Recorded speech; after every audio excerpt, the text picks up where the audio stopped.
اعوذ باللہ من الشیطان الرجیم بسم اللہ الرحمن الرحیم الحمدللہ رب العالمین والصلاة والسلام علی رسولہ الکریم اما بعد السلام علیکم ورحمۃ اللہ وبرکاتہ۔ رمضان کا مہینہ بہت قریب آ رہا ہے اور اس مہینے کی خصوصیت یہ ہے کہ اس مہینے میں روزے کی فرضیت کے احکامات ہیں۔ ہم سب روزہ رہتے ہیں۔ اس کے ساتھ ساتھ اس مہینے کی ایک اور خصوصیت ہے، وہ ہے اس مہینے میں قرآن نازل ہوا، اور ہم سب کی فکر کوشش ہے کہ اس مہینے میں ہم قرآن زیادہ سے زیادہ پڑھیں، اس کے معنی اور مطلب کو سمجھیں، اس کے جو احکامات ہیں اس کے مطابق اپنے آپ کو ڈھالنے کی کوشش کریں۔ تو رمضان میں جو قرآن کی اہمیت ہے اور اس کی تلاوت کی اہمیت ہے، اسی کو پیش نظر رکھتے ہوئے میں نے ایک چھوٹا سا ویڈیو آج جو تیار کیا ہے وہ تعارف قرآن کا ہے، انٹروڈکشن ٹو دا ہولی قرآن۔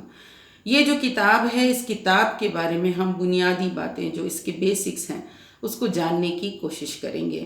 اللہ تعالیٰ قرآن کے بارے میں جو بتاتے ہیں، سورہ بقرہ کی پہلی آیت ہے جس میں بیان کیا گیا ذالک الکتاب لا ریب فیہ، یہ اللہ کی طرف سے نازل کردہ کتاب ہے، اس میں ذرہ برابر شک نہیں۔ جیسے کہ ہم جانتے ہیں کہ ہم جو قرآن پڑھتے ہیں تو سب سے پہلے سورہ فاتحہ ہے، اور سورہ فاتحہ 7 آیتیں جو اس کی ہیں یہ ایک دعا ہے جس میں بندہ اللہ کے سامنے جو چیز کے لیے التجا کرتا ہے، گڑ گڑاتا ہے، گزارش کرتا ہے، اہدنا الصراط المستقیم، اللہ تعالیٰ مجھے سیدھا راستہ دکھا، اور پھر آگے اس کی تفصیل بیان کرتا ہے کہ صراط الذین انعمت علیہم، ان لوگوں کا راستہ جن پر تو نے انعام فرمایا، غیر المغضوب علیہم، اور ان لوگوں کا راستہ نہیں جو بھٹکے ہوئے ہیں، ولا الضالین، اور جو ذلیل ہوئے اور رسوا ہوئے۔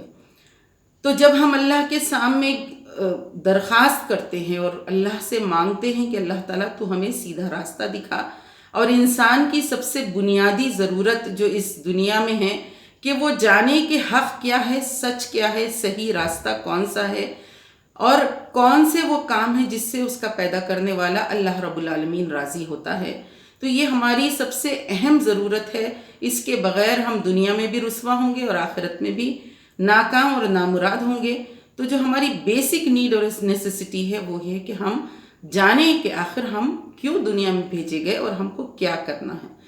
تو اس دعا کے جواب میں اللہ تعالیٰ پوری قرآن جو ہم کو دیے ہیں، اور پہلی جو آیت ہے الف لام میم ذالک الکتاب لا ریب فیہ، یہ اللہ کی طرف سے نازل کردہ کتاب ہے، اس میں ذرا برابر شک نہیں، یعنی یہ ہمارے دل میں پورا یقین ہونا ہے۔ جس طریقے سے ہم ایمان لائے اللہ پر، اللہ کے رسولوں پر، آخری نبی محمد مصطفیٰ صلی اللہ علیہ وسلم پر، قیامت کے دن پر، مر کے اٹھائے جانے پر، اسی طریقے سے ہمارا پورا یقین ہونا چاہیے کہ یہ جو کتاب ہے قرآن مجید 30 پاروں والی کتاب جس میں 114 سورتیں ہیں، یہ پوری کی پوری کتاب اللہ رب العالمین کی طرف سے نازل کردہ کتاب ہے۔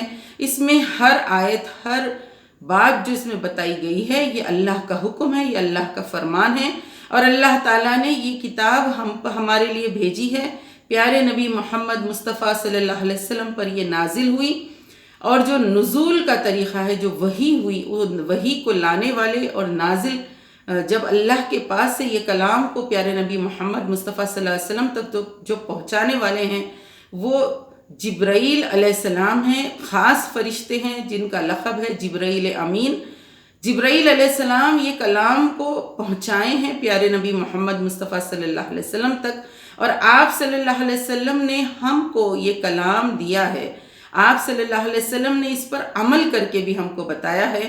اس طریقے سے قرآن کو آپ صلی اللہ علیہ وسلم نے ہم کو سمجھایا بھی ہے، اور آپ صلی اللہ علیہ وسلم کی جو زندگی ہے وہ ایک طرح سے تفسیر قرآن ہے، یعنی قرآن کی پوری انڈرسٹینڈنگ اور اس کا پریکٹیکل امپلیمنٹیشن بھی ہے۔ اور ہماری ہدایت کے لیے کیا امپورٹنٹ ہے؟ ایک ہاتھ میں ہم کو قرآن لینا ہے، ایک ہاتھ میں حدیث لینا ہے، اور یہ دونوں چیزیں ہمارے لیے بیسک سورس آف گائیڈنس ہے، اسی سے ہم کو اپنا راستہ نظر آنے والا ہے۔ تو یہ قرآن اللہ کا کلام ہے، اللہ تعالیٰ کی طرف سے نازل کردہ کلام ہے، اور اس کے بارے میں اللہ تعالیٰ نے قرآن میں بہت سارے یعنی ٹرمز اور ورڈز یوز کیے ہیں جس سے ہم سمجھ سکتے ہیں کہ آخر یہ قرآن کیا ہے۔ ایک جگہ اللہ تعالیٰ نے فرمایا القرآن، جیسے کہ سورہ رحمان میں ہے الرحمن علم القرآن، یعنی اللہ رحمان ہے اور رحمان نے ہم کو علم دیا، قرآن دیا، تو قرآن کا ورڈ خود قرآن میں آیا ہے، اور اقرا سے یہ ورڈ ہے، قرا کے معنی ریڈنگ کے ہیں، یعنی وہ کتاب جو پڑھی جانے والی اور بار بار پڑھی جانے والی کتاب. اس کی بیسک میننگ ریڈ کی جانے والی کتاب اور پڑھی جانے والی کتاب ہے. ایک جگہ قرآن میں آیا ہے الکتاب، یعنی الف لام میم ذالک الکتاب لا ریب فیہ، جو سورہ بقرہ میں ہے، یعنی یہ ایک کتاب ہے، یہ ایک بک ہے.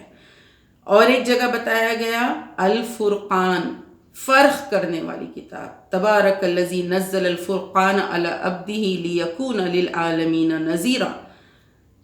برکت والی ہے وہ ذات جس نے اپنے بندے پر قرآن نازل فرمایا تاکہ سارے جہاں والوں کے لیے خبردار کرنے والا ہو. سورہ فرقان میں فرق کرنے والی کتاب، حق اور باطل کا فرق، سچ اور جھوٹ کا فرق، جائز ناجائز، حلال حرام، کسوٹی کیا ہے، کہاں لے جا کے ہم جج کریں گے کہ کون سی چیز صحیح ہے، کون سی چیز غلط ہے، کس کی بات صحیح ہے، کون سی چیز الاؤڈ ہے، کون سی چیز پروہیبٹڈ ہے.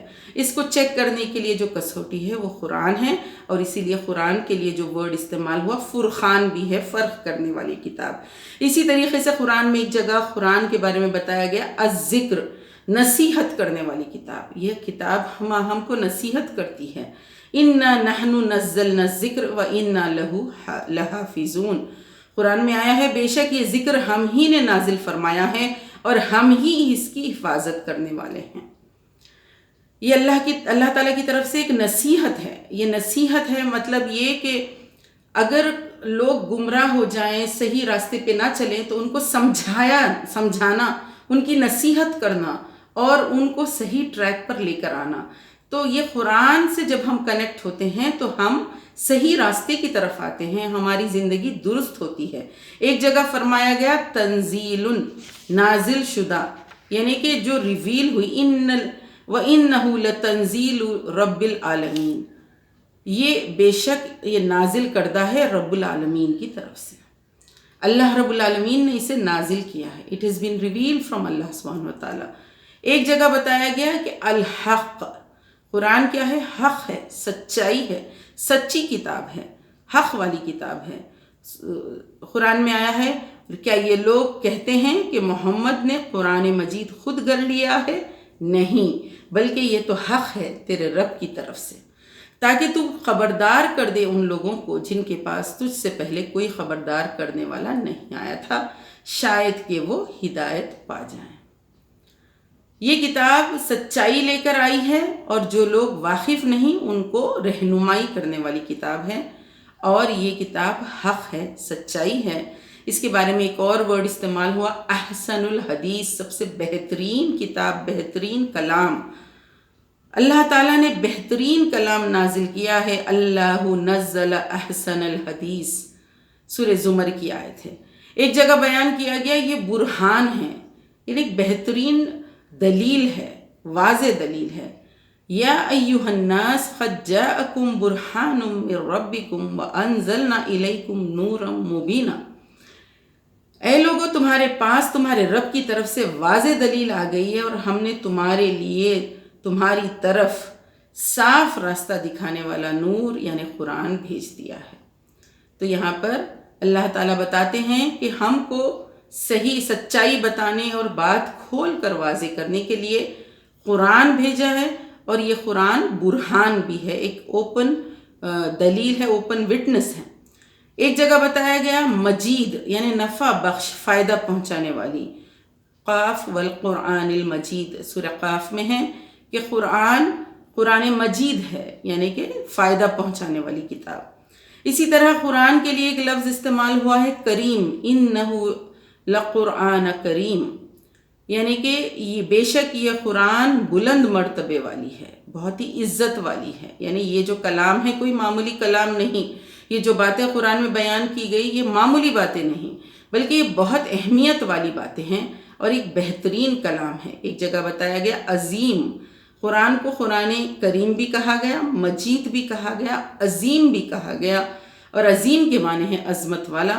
اور اسی طریقے سے عزیز بھی کہا گیا، یعنی بہت ہی بے مثال اور نادر. اس کے بارے میں قرآن میں ہے، اور بے شک یہ قرآن بے مثال ہے اور نادر کتاب ہے۔ وَإِنَّهُ لَكِتَابٌ عَزِيزٌ۔ پھر اس طرح اسی قرآن کو روشنی بھی بتایا گیا، ہدایت اور روشنی۔ روشنی کے لیے جو لفظ استعمال ہوا نور ہے۔ قرآن میں آیا ہے قَدْ جَاءَكُم مِّنَ اللَّهِ نُورٌ وَكِتَابٌ مُبِينٌ، تمہارے رب کی طرف سے تمہارے پاس ایک نور آیا ہے، روشنی آئی ہے، اور کتاب مبین ہے، کھلی کتاب ہے۔ یہ کتاب کے بارے میں کہا گیا یہ موعظہ بھی ہے، یعنی نصیحت ہے جس میں ڈرایا جا رہا ہے، اور یہ شفا بھی ہے۔ ہمارے دل کے جتنے امراض ہیں، برائیاں ہیں، ہمارے اندر جو دنیا کی محبت ہے، دل میں جو کچھ ہمارے اندر غلط وسوسے آتے ہیں، تمام کے لیے یہ شفا ہے۔ اسی طریقے سے ہدی و رحمہ، ہدایت بھی ہے، صحیح طرف لے جانے والی ایک گائیڈنس بھی ہے ہمارے لیے، اور یہ رحمہ بھی ہے۔ اللہ تعالیٰ قرآن میں فرماتے ہیں اے لوگو تمہارے پاس تمہارے رب کی طرف سے نصیحت آ گئی ہے، اس میں دلوں کے امراض کا شفا ہے، ہدایت ہے اور رحمت ہے اہل ایمان کے لیے۔ تو ان آیتوں سے ہم سمجھ سکتے ہیں کہ خود قرآن کا تعارف کرواتا ہے اور بتاتا ہے کہ قرآن صرف ایک کتاب نہیں، یہ نصیحت بھی ہے، ہدایت بھی ہے، رحمت بھی ہے، شفا بھی ہے، دلیل بھی ہے، ڈرانے والی بھی ہے، خوشخبری دینے والی بھی ہے، نور بھی ہے، روشنی بھی ہے، اور یہ پوری گائیڈنس ہے ان لوگوں کے لیے جو صحیح راستہ چاہتے ہیں، اللہ کو راضی کرنا چاہتے ہیں۔ تو یہ بک جو ہے ہم کو اللہ تعالیٰ کی طرف سے دی گئی۔ اس کتاب کے بارے میں جو 30 پاروں والی کتاب ہے، 114 صورتوں والی کتاب ہے، اس کی بنیادی ڈیٹیلز ہم سب کو جاننا بہت ضروری ہے۔ اللہ تعالیٰ نے جب اس کتاب کو نازل فرمایا، اس کے بارے میں کہا گیا نحن نزلنا الذکر ونحن لہ حافظون، ہم نے ہی اس ذکر کو نازل فرمایا ہے، ہم ہی اس کی حفاظت کرنے والے ہیں۔ اللہ تعالیٰ نے اس کی حفاظت کی ذمہ داری لی ہے، قیامت تک یہ کتاب اسی طرح رہے گی جس طریقے سے نازل کی گئی۔ اللہ تعالیٰ نے اس کتاب کو نازل فرمایا جبرائیل علیہ السلام کے ذریعے۔ جبرائیل علیہ السلام یہ کلام اللہ کے رسول صلی اللہ علیہ وسلم تک پہنچائے۔ نزول کا طریقہ کس طرح تھا کہ جبرائیل علیہ السلام سب سے پہلے جو پہلی وحی نازل ہوئی، آپ صلی اللہ علیہ وسلم غار حرا میں تھے، تنہائی میں تھے، آپ کی عمر کے 40 سال گزر چکے تھے، 41 سال میں تھے، غور و فکر، تدبر، تفکر اور ایک سچ کی تلاش میں آپ تھے۔ جبرائیل علیہ السلام آپ کے پاس آتے ہیں اور آپ کو یہ کلام پڑھ کے سناتے ہیں۔ سورہ الق کی ابتدائی 5 آیتیں۔ آپ صلی اللہ علیہ وسلم جب یہ کلام پڑھتے ہیں، آپ کے سینے میں جب یہ کلام اترتا ہے تو آپ کو ایک بہت بھاری بوجھ محسوس ہوتا ہے، اور آپ صلی اللہ علیہ وسلم کی جو کیفیت ہوتی ہے وہ سب ہم سیرت میں پڑھے ہیں کہ کس طریقے سے آپ صلی اللہ علیہ وسلم جا کر بی بی خدیجۃ الکبریٰ کو ساری بات بتاتے ہیں، اور اس کے بعد آپ صلی اللہ علیہ وسلم پر جو قرآن کی وحی شروع ہوئی، جبرائیل علیہ السلام آپ کے پاس قرآن کی آیتیں لا کر سناتے تھے۔ ابتدائی دور میں نازل ہونے والی صورتیں سورہ مدثر، سورہ مزمل، سورہ اعلیٰ، یہ سب ہم جانتے ہیں۔ قرآن جب ہم پڑھتے ہیں اور اس کی تفسیر پڑھتے ہیں، معنی مطلب سمجھتے ہیں، تو ہم کو معلوم ہوتا ہے کہ ابتدائی دور کی جو آیتیں ہیں، شروع میں آپ صلی اللہ علیہ وسلم نے جو دعوت اور تبلیغ کا کام کیا، تو ابتدا کے 12-13 سال آپ لوگوں کو زیادہ تر عقیدے کے بارے میں، توحید کے بارے میں، رسالت کے بارے میں، نبی صلی اللہ علیہ وسلم کو سچے نبی اور پیغمبر ہیں یہ سمجھانے کے بارے میں، قیامت کے دن کے بارے میں، مر کے اٹھائے جانے کے بارے میں، آخرت کے عقیدے کو پختہ کرنے، اسی پر آپ زیادہ توجہ دیتے تھے۔ تو ابتدائی دور کا جو ماحول تھا وہ زیادہ تر لوگوں کو شرک سے، بدعت سے، گمراہی سے ہٹا کر توحید اور ایک اللہ وحدہ لا شریک لہ کی بندگی میں لانے کا تھا، اور اسی مناسبت سے وہی آپ صلی اللہ علیہ وسلم پر نازل ہوتی گئی۔ تو نزول کے اعتبار سے جو تمام جو قرآن کی آیتیں اور صورتیں ہیں، 2 طرح کی ہیں، ایک مکی ہیں اور ایک مدنی ہیں۔ مکی صورتوں میں ہم دیکھتے ہیں کہ زیادہ تر عقائد سے متعلق باتیں بیان کی گئی ہیں۔ آپ صلی اللہ علیہ وسلم جب مکے سے ہجرت کر کے مدینہ گئے، اور مدینہ میں تقریباً 9 سال تک آپ نے وہاں پر ایک مسلم سوسائٹی کا فریم ورک اور سٹرکچر قائم کیا، فیملی کو ایک آرگنائزڈ یونٹ کے طور پہ وہاں پہ سیٹ کیا، زوجین میاں بیوی کے حقوق بتلائے، اولاد کے حقوق، اولاد کی ذمہ داریاں، والدین کے حقوق، رشتہ داروں کے حقوق، سماجی حقوق، ایک پورا کمپلیٹ سوشل سسٹم، معاشرتی نظام، اسی طریقے سے معیشت، اکانومی اور پھر گورننس، ریاست، ایڈمنسٹریشن، رول، یہ ساری چیزیں جو آپ بتائیں تو مدینے میں زیادہ تر احکامات سے متعلق آیتیں اور وہی آپ صلی اللہ علیہ وسلم پر نازل ہوئیں۔ تو ہجرت کی بعد کی مدینے میں یا اس کے اطراف کے علاقوں میں جو آیتیں نازل ہوئی ہیں وہ مدنی دور کی آیتیں کہلاتی ہیں۔ اس دور میں جنگ بھی ہوئے، غزوات بھی ہوئے، اور آپ صلی اللہ علیہ وسلم کے معاہدے بھی ہوئے دوسرے ٹرائب سے بھی اور یہود اور نصارہ سے بھی۔ تو یہ ساری چیزیں جو سچویشنز تھے مدنی دور میں وہ تھوڑے ڈیفرنٹ تھے، اور مکی دور کے جو حالات ہیں وہ تھوڑے ڈیفرنٹ تھے۔ اس وجہ سے جب ہم قرآن پڑھتے ہیں تو قرآن میں ہم دیکھتے ہیں کہ ابتدا میں جو سورہ ہوتا ہے اس سورہ کے ساتھ مکی یا مدنی لکھا ہوا ہوتا ہے۔ سورہ بقرہ مدنی، سورہ فیل مکی۔ تو اس بات سے ہم کو یہ سمجھ میں آتا ہے کہ قرآن جو نازل ہوا وہ شروع کے پیریڈ میں ہوا یا بعد کے پیریڈ میں ہوا، اور زمانہ نزول یعنی یہ جو پیریڈ آف ریویلیشن ہے یہ سمجھنا ہمارے لیے ضروری بھی ہے، کیونکہ قرآن کے جو احکامات ہیں وہ کانٹیکسٹ میں ریویل ہوتے ہیں۔ حالات کیا تھے، اسباب نزول کیا تھا، کیا سچویشن تھی، کیا موقع پیش آیا تھا کہ یہ وہی نازل ہوئی۔ اسباب نزول بھی ہم کو سمجھنا ضروری ہے۔ قرآن میں جو دو طرح کی آیتیں ہیں، مکی اور مدنی، دو طرح کی جو صورتیں ہیں وہ بھی سمجھنا ہم کو ضروری ہے۔ وہی کا جو ریویلیشن کا جو طریقہ ہے، کبھی سبب بھی رہتا تھا کہ آپ پر وہی نازل ہوتی تھی کہ کچھ سچویشن ایسا ہوتا تھا، کبھی اللہ تعالیٰ اس وقت وہ حکم بتانا چاہتے تھے تو وہ ریویلیشن ہو جاتا تھا اور باتیں آپ صلی اللہ علیہ وسلم تک جبرائیل علیہ السلام پہنچا دیتے تھے۔ تو یہ پورا قرآن 22 سال 8 مہینے یعنی ٹوٹل پیریڈ آف ریویلیشن جو ہے 22 سے 23 سال کا پیریڈ ہے، جس میں پورا مکمل قرآن آپ صلی اللہ علیہ وسلم پر نازل ہوا۔ اللہ تعالیٰ قرآن میں فرماتے ہیں شہر رمضان الذی انزل فیہ القرآن، رمضان وہ مہینہ ہے جس میں ہم نے اس قرآن کو نازل فرمایا۔ اور ایک جگہ آیا ہے کہ انا انزلناہ فی لیلۃ القدر، تو اس قرآن کو ہم نے لیلۃ القدر میں نازل فرمایا ہے۔ تو اللہ تعالیٰ نے اس مبارک مہینے کو اور اس مبارک رات کو چوز کیا، سلیکٹ کیا، اور ان راتوں کی یعنی لیلۃ القدر کی رات کی بھی فضیلت اس وجہ سے ہے کیونکہ اس میں قرآن نازل ہوا، اور رمضان کی بھی فضیلت اس وجہ سے ہے کیونکہ رمضان میں قرآن نازل ہوا۔ اور آپ صلی اللہ علیہ وسلم کا معمول تھا کہ رمضان میں پوری قرآن کا ایک ریویژن، کمپلیٹ قرآن مطالعہ کرتے تھے۔ آپ صلی اللہ علیہ وسلم کے بعد صحابہ کرام میں بھی یہ طریقہ رہا کہ رمضان میں خاص طور پہ تراویح کی نمازوں میں قرآن پورا ایک کمپلیٹ قرآن، ایک ریڈنگ اس کی کمپلیٹ کرتے تھے۔ اور آج بھی ہم میں یہ طریقہ ہے کہ ہم عام دنوں میں بھی ہم قرآن پڑھتے ہیں، لیکن رمضان میں ہماری فکر ہوتی ہے اور ہمارے اندر ایک جذبہ آتا ہے کہ ہم قرآن مکمل طور پر کمپلیٹ قرآن ریڈ کریں۔ لیکن اس کے ساتھ ساتھ قرآن کا جو نازل ہونے کا پرپس ہے، کس وجہ سے یہ کتاب نازل کی گئی، یہ ایک میسیج ہے، یہ ایک پیغام ہے، یہ اللہ کی بات ہے جو ہم تک پہنچائی گئی ہے۔ اللہ کی بات، اللہ کا کلام، اللہ کا فرمان، ہم اس کی عظمت، اس کی برکت کو سمجھیں اور جانیں۔ ہمارا پیدا کرنے والا، ہمارا پروردگار اللہ رب العالمین ہم پر کلام نازل کر رہا ہے، ہم سے بات کر رہا ہے، ہم کو حکم دے رہا ہے، ہم کو انسٹرکشنز دے رہا ہے، تو ہم کتنی اہمیت دے کر اس بات کو پڑھیں، اس بات کو سنیں، اس بات کو ہم اپنے دلوں میں جگہ دیں، اس بات پر عمل کریں، اس کے تمام احکامات کو ہم یعنی تمام چیزوں سے زیادہ اہمیت دیتے ہوئے اس پر عمل کرنے کی خواہش اور فکر اپنے اندر پیدا کریں۔ تو قرآن پر عمل کرنا ہی قرآن کے نزول کا اصل مقصد ہے۔ یہ نازل کیا گیا تاکہ لوگ اس کے مطابق اپنی زندگیوں کو گزاریں۔ ہماری زندگی جو وقت ہم کو اس دنیا میں ملا ہے، اپنی من مانی اور اپنے شوق کے مطابق ہم زندگی نہیں گزار سکتے۔